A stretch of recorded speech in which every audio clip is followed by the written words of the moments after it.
তো বন্ধুরা, তোমরা দেখতে পাচ্ছ আমি এখানে বর্ডারের ধারে এসে দাঁড়িয়েছি। তো এটাই বাংলাদেশ বর্ডার।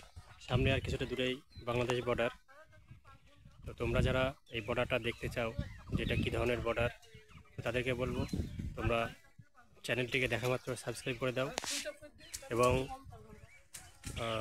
লাইক দাও এবং কমেন্ট করো তোমরা বর্ডার দেখতে ভালোবাসো কিনা। এটা একেবারে বাংলাদেশ বর্ডারের কাছাকাছি আমি চলে এসেছি। তো এই যে সেই রাস্তা, আর এই রাস্তার পরেই বাংলাদেশ বর্ডার। তো চলো, বর্ডার এখান থেকে কতটা দূর তো সেটা তোমাদেরকে আমি বলবো। তো তার আগে এলাকাটা তোমাদের দেখিয়ে নিই। এই যে সোজা রাস্তা, এই সোজা রাস্তা দিয়ে আমি আসলাম, আসার পরেই বর্ডার দেখাবো। তো এই যে সোজা রাস্তা, এখান থেকেই এটা সোজা যাচ্ছে, রাস্তাটা যেখানে শেষ সেখানেই বর্ডার। তো এখানেও দেখতে পাচ্ছ, এখানে লেখা আছে নিউ শিকারপুর। তো যেখান থেকে আসলাম এটা হচ্ছে সেই নিউ শিকারপুর। তো এখান থেকে বর্ডারটা খুব কাছে। তো সেই অ্যারো চিহ্ন দেওয়া আছে, দেখতে পাচ্ছ? এই যে আমি জুম করছি, তো দেখো। তো চলো দেখি বর্ডারটা কেমন, যতটা দেখতে পারি তোমাদেরকে দেখাবো, কারণ হয়তো ওই দিকটা তোমাদের দেখতে দেবে না পুলিশে। তো চলো দেখি, তো চেষ্টা করবো কতটা দেখাতে পারি। তো চলো বন্ধুরা, সঙ্গে থাকো, স্কিপ করো না, দেখতে থাকো। তো আমি একেবারে বর্ডারের ঠিক সামনাসামনি চলে এসেছি, আর কিছুটা দূরেই বর্ডার। তো বেশি দূরে আর তোমাদের ভিডিওতে দেখাতে পারবো না, ভিডিওটা করতে পারবো না, কারণ সামনেই বিএসএফ ক্যাম্প আছে, আমাকে আটকে দেবে এবং মোবাইলটাও কেড়ে নিতে পারে। তো যদি মোবাইলটা কেড়ে নেয় তাহলে ভিডিও করার মতন ক্ষমতা আমার থাকবে না, আর মোবাইলটাই অনেক কষ্টে কিনেছিলাম। তো তোমাদেরকে আগেই বলেছি যে গ্রামের মধ্যে এই বর্ডার। তো যে ছাগল নিয়ে যাচ্ছে দেখছো, গ্রামের পরিবেশ, এখানকার মানুষজন খুবই অসহায়। তো কোনো রকমের ছাগল চড়ায় এবং তার সঙ্গে অন্যান্য কাজও করে। তো সেই হিসেবে তাদের জীবন জীবিকা নির্ভর করে। তো চলো, এই ছায়াময় শান্ত রাস্তার মধ্যে দিয়ে চলি বাংলাদেশের দিকে যতটা যেতে পারি, কারণ বাংলাদেশ যেতে গেলে তো পাসপোর্ট লাগে, তোমরা সবাই জানো। যাদের পাসপোর্ট নেই তারা তো যেতে পারবে না, আর ইনলিগালভাবে যাওয়াটাও ঠিক না।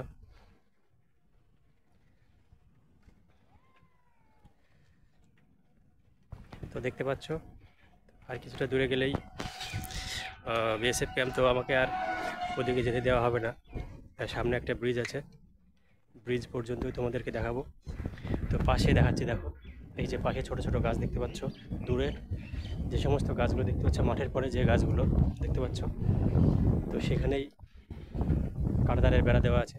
তো আমি জুম করার চেষ্টা করব, জুম করে হয়তো আসবে না, তো তবুও চেষ্টা করবো যতটা দেখানো যায়। তোমরা দেখো,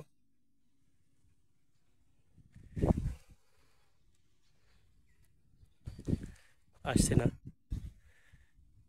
এখানে দেখতে দেখতে পারবে না, তবে মাঝে মাঝে কালো কালো খুঁটির মতন দেখতে পাবে, ওটাই বাংলাদেশ বর্ডারের কাঁটাতারের বেড়া। তো চলো সামনের দিকে এগোই। ইতিহাস প্রচুর পরিমাণে সাক্ষী আছে এই রাস্তার এবং এই শিকারপুর গ্রামের। তোমরা দেখলে যে আমি বর্ডারের কাছাকাছি চলে এসেছি এবং বর্ডার থেকে ছবিটা তুললাম তোমাদেরকে দেখানোর জন্য, কারণ তোমাদের মনে হতে পারে যে আমি হয়তো অন্য জায়গা থেকে ছবিগুলো করছি। তো যারা ভ্রমণ পিপাসু বা বর্ডার ভালোবাসো তাদেরকে বলবো যে তোমাদের কাছে বা আমার সমস্ত দর্শক বন্ধুদেরও বলছি আমি, যে যাদের কাছে এই ভিডিওটা পৌঁছাচ্ছে তারা দেখা মাত্রই সাবস্ক্রাইব করে দিও এবং পুরো ভিডিওটা দেখো, কারণ পুরো ভিডিওটা না দেখলে কিছুই বুঝতে পারবে না। তো এই যে দেখছো, আমরা ঠিক ব্রিজের উপরে চলে এসেছি, যে ব্রিজটার কথা বলছিলাম। তো ব্রিজের এখান থেকে আরেকবার তোমাদেরকে ওই কাঁটাতারের বেড়াগুলো দেখানোর চেষ্টা করব, যদি দেখানো যায়। জানি না এখান থেকে আসবে কি না। তো দেখো, আমি আরেকটু জুম করছি,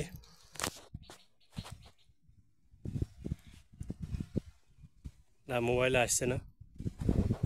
তো যাই হোক বন্ধুরা, তোমাদেরকে নতুন করে আর কি বলবো, তোমাদেরকে তো বাংলাদেশ বর্ডার দেখালাম, মানে বর্ডারের ভেতরে ঠিক দেখাতে পারলাম না, রাস্তার ধারগুলো দেখালাম। তো সেই হিসেবে বলবো যে তোমরা চ্যানেলটাকে ভালোবেসো, চ্যানেলের সঙ্গে থেকো এবং চ্যানেলটাকে সাবস্ক্রাইব করে দাও এবং পাশে থাকা বেল আইকনটি বাজিয়ে দাও। এই সুন্দর পরিবেশ হতে তোমাদের ভালো লাগলো, অনেকটাই তোমাদের সময় দিলে তোমরা ভিডিওটাই, তাই জন্য তোমাদেরকে অসংখ্য অসংখ্য ধন্যবাদ। তো ভালো থেকো বন্ধুরা, পরে আবার দেখা হবে।